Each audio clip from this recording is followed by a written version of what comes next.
Intégral Placement, au cœur des marchés. C'est la salle de marché de Fastea Capital et Thibaut François qui nous accueille ce matin. Bonjour Thibaut. Bonjour Cédric.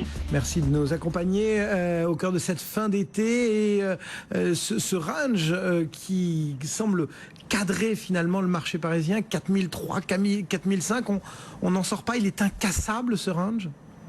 Bon, incassable, je n'en sais rien, mais effectivement, pour l'instant, on n'a pas vraiment de grosses tendances qui se dégagent à très court terme. Effectivement, le range 4003-4005 a l'air d'être assez important. Je dirais même plutôt 4004-4005 de façon un peu plus précise. On est rentré dans ce range en sortant, on va dire, du Brexit et depuis ce mois de juillet. Je trouve que la tendance, par contre, sur un peu plus moyen terme est quand même beaucoup plus favorable qu'il y a quelques semaines, quelques mois. Il faut rappeler qu'au mois de février, nous avons atteint des points bas sur le marché parisien assez importants. Le Brexit fin juin, en tout cas le vote du Brexit fin juin, ne nous a pas permis d'enfoncer ces points bas. Donc ça, c'est plutôt une chose intéressante d'un point de vue graphique, d'un point de vue technique. Donc le sentiment devient beaucoup plus favorable à moyen terme. Donc ça, c'est plutôt une tendance positive. En plus, on est soutenu ces dernières semaines, ces derniers mois par des chiffres et des publications au deuxième trimestre qui ont été un petit peu meilleurs qu'attendu d'un point de vue microéconomique. Donc ça, c'est intéressant. On a en plus des indicateurs macroéconomiques aux États-Unis et en Europe qui sont rassurants, que ce soit le chômage, que ce soit l'immobilier, que ce soit la confiance, même la croissance est ressortie un petit peu au-dessus des attentes aux États-Unis. En plus, on a des taux qui sont durablement très bas, donc c'est vrai que la tendance, même si le range est assez faible aujourd'hui entre 4004 et 4005, on a plutôt tendance à penser que la sortie va se faire par le haut. Et pourquoi pas le colloque de Jacksonville qui pourrait être l'occasion pour sortir par le haut pour le marché parisien. On va revenir sur cette question bien évidemment des banques centrales. N'empêche que il y a un an, on était en plein marasme chinois. Il y avait eu cette espèce de lundi noir à la bourse de Shanghai. Cette fois-ci, l'été a tout de même été plus calme. Oui, était beaucoup plus calme. On a annoncé effectivement une débâcle boursière, en tout cas beaucoup l'annonçaient. Elle n'a pas eu lieu. La tendance est beaucoup plus favorable et surtout beaucoup plus saine. C'est-à-dire que on a vraiment été dicté par des chiffres microéconomiques et macroéconomiques, ce qui est beaucoup plus intéressant, beaucoup plus favorable. Là, c'est vrai que la tendance est beaucoup plus ferme. On va dire que la volatilité aussi est beaucoup plus faible, c'est ce qui est important. L'année dernière, c'est vrai qu'on avait eu les 3 dernières semaines de mois d'août qui avaient été très difficiles sur les marchés financiers. Effectivement, par ces indicateurs chinois et par la dévaluation du yuan de façon importante. Là, on a un petit peu plus soufflé sur les marchés financiers, malgré les mauvaises nouvelles comme le Brexit ou comme la baisse généralisée des matières premières sur le premier semestre. Donc c'est quand même un sentiment un peu plus intéressant d'un point de vue global.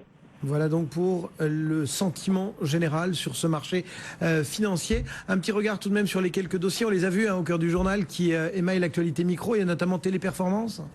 Oui, Téléperformance, une grosse acquisition ce matin.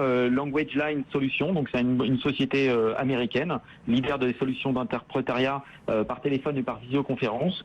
C'est une très belle acquisition qui est d'ailleurs nettement saluée par le marché ce matin, en hausse de 7% pour Téléperformance. L'acquisition, c'est 344 millions d'euros de chiffre d'affaires en 2015. C'est un EBITDA de 130 millions d'euros, donc 37,9% de marge opérationnelle. Ça va faire rêver pas mal de sociétés européennes et américaines.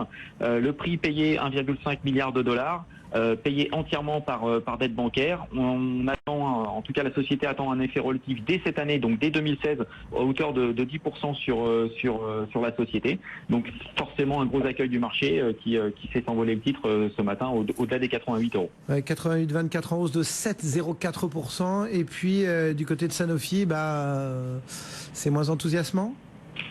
C'est moins enthousiasmant. On est toujours dans la guéguerre. J'ai l'impression que Sanofi a quand même du mal à faire des acquisitions aux États-Unis. Là, effectivement, Pfizer a priori a grillé la politesse de Sanofi pour méditation.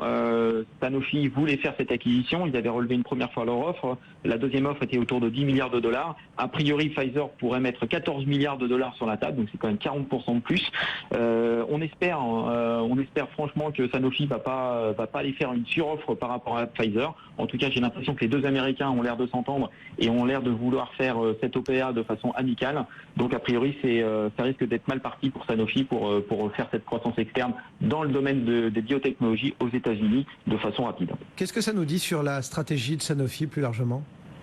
Écoutez, Sanofi aujourd'hui a un problème notamment sur le diabète. Ils vont perdre des parts de marché, ils vont perdre du chiffre d'affaires et notamment des marges sur les prochaines années. Ça, c'est intégré par le marché. Donc on a l'impression que Sanofi est aujourd'hui sur des niveaux de valorisation qui sont assez peu chers.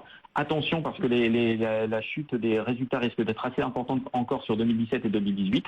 Maintenant, la stratégie de Sanofi, c'est vraiment clairement d'aller faire de la croissance externe dans le domaine des biotech.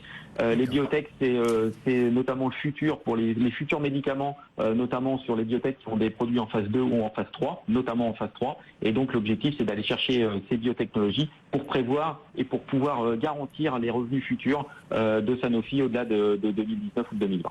Sanofi qui cote 70,57 ce matin en progression tout de même d'1,23% très précisément. Merci beaucoup Thibaut. François donc depuis Fastea Capital, le marché parisien à 4441 points, il progresse de 0,9%. BFM Business, Intégral Placement.